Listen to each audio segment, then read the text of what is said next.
Go. How to play. The object of the game is to get the most points. You receive points by either capturing opponent's stones, called prisoners, or controlling empty territory on the board. Setup. Lay out the board between two players. The board is typically a 19 by 19 grid, but you can play on a smaller one. If you are a beginner, it is recommended you start on a 9 by 9 grid. The weaker player takes all the black stones, while the stronger player receives the white stones.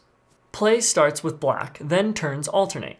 On your turn, you may either place one stone of your color onto any vacant intersection on the board, or you may pass your turn and hand one of your stones to your opponent. When there are 2 consecutive passes, the game ends and points are scored. At the end of the game, players receive 1 point for each captured prisoner and 1 point for each vacant intersection inside a territory they control. Intersections include every crossing of lines on the board, including edges.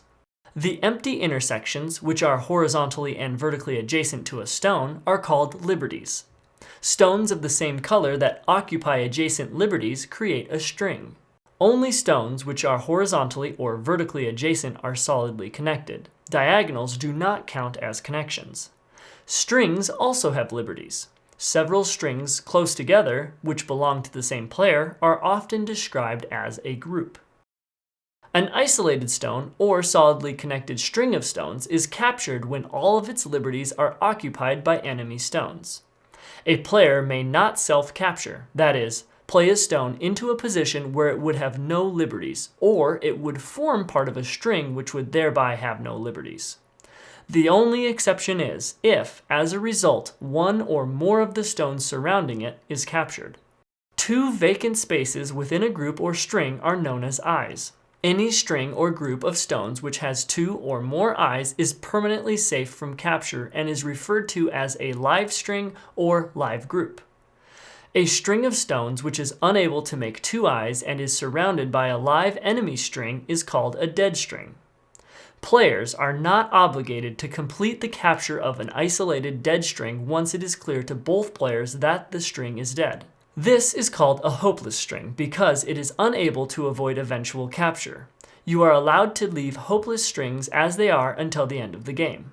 Ko describes a pattern of stones where a capture and recapture could happen infinitely. The Ko rule removes this possibility of infinite repetition by forbidding the recapture of the Ko until at least one play has been made elsewhere. When you think your territories are all safe and you can't gain any more territory, reduce your opponent's territory, or capture more strings, instead of playing a stone on the board, you pass and hand a stone to your opponent as a prisoner. 2 consecutive passes end the game. At the end of the game, all hopeless strings on the board are removed and become prisoners.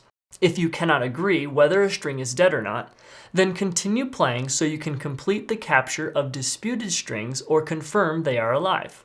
Playing during a continuation like this will not change the score as each play is the same as a pass. But since black played first, white must play last and may need to make a further pass. Each player counts their points from prisoners and captured intersections they control, and whoever has the most wins. One of the best features of the game of Go is its handicap system.